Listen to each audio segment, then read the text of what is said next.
అందరికీ నమస్కారం। ఈ రోజు మన ఛానల్లో ఈ 2024 సంవత్సరంలో మార్గశిర పౌర్ణమి కోర్ల పౌర్ణమిగా చెప్పుకునేటువంటి దత్తాత్రేయ జయంతి ఎప్పుడు వచ్చింది, అది డిసెంబర్ 14న లేక 15న ఎప్పుడు అని, అలాగే పౌర్ణమి తిథి ఎప్పటి నుంచి ఎప్పటి వరకు ఉందో, తేదీ తిథి వారం నక్షత్రం ఏమిటో, అలాగే పూజా సమయాలు ఏమిటో ఈ రోజు మనం ఈ వీడియో ద్వారా తెలుసుకుందాం।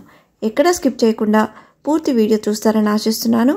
అంతకంటే ముందుగా ఇంతవరకు నా ఛానల్ సబ్స్క్రైబ్ చేసుకున్న వాళ్ళు ఉంటే సబ్స్క్రైబ్ బటన్ని ప్రెస్ చేసి పక్కనే ఉన్న బెల్ ఐకాన్ని ప్రెస్ చేసి ఆల్ అనే ఆప్షన్ ప్రెస్ చేశారంటే నేను పెట్టే ప్రతి వీడియో నోటిఫికేషన్ ద్వారా మొదటగా చూసేయవచ్చు। ముందుగా వీడియోలోకి వెళ్ళిపోదాం। హిందూ పురాణాల ప్రకారం బ్రహ్మ విష్ణు మహేశ్వరులైన త్రిమూర్తుల స్వరూపమే దత్తాత్రేయ స్వామివారు। దత్త రూపం అసాధారణమైంది। దత్త అనే పదానికి సమర్పించిన అనే అర్థం ఉంది। దత్తాత్రేయుని పూజించడం వల్ల సకల దోషాలన్నీ తొలగిపోయి కోరికలన్నీ నెరవేరుతాయని భక్తుల విశ్వాసం। సంతానం కోసం ఎదురు చూసే వారికి దత్తాత్రేయుణ్ణి ఆరాధించడం వల్ల శుభప్రదంగా ఉంటుందని నమ్ముతారు। దత్తాత్రేయుణ్ణి పూజించిన వారికి జీవితంలో సుఖ సంతోషాలు లభిస్తాయని, సకల సమస్యల నుండి ఉపశమనం లభిస్తుందని పండితులు చెప్తున్నారు। అసలు ఈ దత్తాత్రేయుడు ఎవరు, తనకు ఆ పేరెలా వచ్చిందో ఇప్పుడు తెలుసుకుందాం। అత్రి మహర్షి అనసూయ దంపతులకు త్రిమూర్తులు పసిబిడ్డల రూపంలో తమను తాము సమర్పించుకున్నారు కాబట్టి ఆ స్వామికి దత్త అనే పేరు వచ్చింది। తను అత్రి కుమారుడు కాబట్టే తనకు ఆత్రేయ అనే పేరుగా మారింది। పురాణాల ప్రకారం దత్తాత్రేయ స్వామిని ముక్కోటి దేవతల అవతారంగా భావిస్తారు। ఈ స్వామివారికి 3 తలలు, 6 చేతులు, శంఖం, చక్రం, త్రిశూల ఆయుధాలు, తన వెంట 4 శునకాలు, గోమాత కూడా ఉంటాయి। ఇలా త్రిమూర్తుల స్వరూపం కలిగిన ఏకైక దేవుడైన దత్తాత్రేయుణ్ణి కలియుగ ప్రత్యక్ష దైవంగా నమ్ముతారు। ఈ స్వామివారిని ఆరాధిస్తే త్రిమూర్తులను ఆరాధించినట్టేనని చాలామంది నమ్ముతారు। త్రిమూర్తుల స్వరూపంగా భావించే ఈ స్వామిని సన్యాసి లేదా బ్రహ్మచారి అని పిలుస్తారు। హిందూ పురాణాల ప్రకారం కార్తీక పౌర్ణమి నుండి మార్గశిర పౌర్ణమి వరకు యమధర్మరాజు తన కోరలు తెరుచుకొని ఉంటాడు। దీంతో అనేక రకాల వ్యాధులు, అనారోగ్య సమస్యలు తొలగిపోతాయి।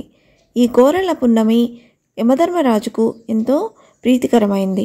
ఈరోజు యమధర్మరాజును పూజించడం వల్ల శాంతించి అనుగ్రహిస్తాడని భక్తుల ప్రగాఢ నమ్మకం। మార్గశిర పౌర్ణమినే కోర్ల పౌర్ణమిగా జరుపుకుంటాము। కోర్ల పౌర్ణమి రోజున కుడుములు చేసి వాటిని కొరికి కుక్కలకు వేయడం కొన్ని ప్రాంతాల్లో కనిపిస్తుంది।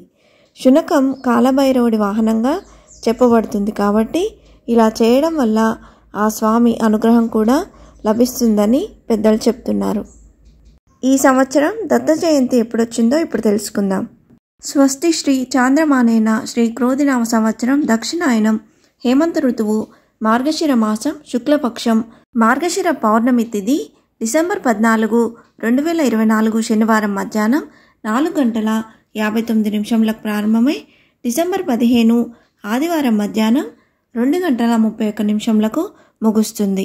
సూర్యోదయానికి ఏ తిథి అయితే ఉంటుందో ఆ రోజు ఆ తిథిగా పరిగణిస్తాం, కానీ ఇక్కడ పౌర్ణమి తిథి అనేది రాత్రి వేళలో పరిగణిస్తాం కాబట్టి దత్త జయంతి అలాగే మార్గశిర పౌర్ణమి కోర్ల పౌర్ణమిని డిసెంబర్ 14 శనివారం రోజు జరుపుకోవాలని పండితులు సూచిస్తున్నారు।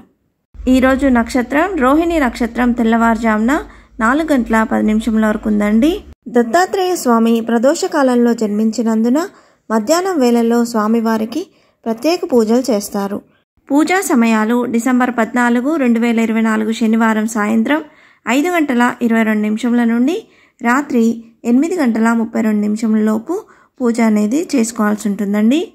మార్గశిర మాసంలో వచ్చే పౌర్ణమి వేళ దత్తాత్రేయుని అనుగ్రహం కోసం ఉపవాసం ఉండటం, పూజించటం ద్వారా కోరిన కోరికలన్నీ నెరవేరుతాయని, త్రిమూర్తుల అంశగా జన్మించిన దత్తాత్రేయుని పూజించడం వల్ల పూర్తికాని పనులన్నీ పూర్తవుతాయని నమ్ముతారు।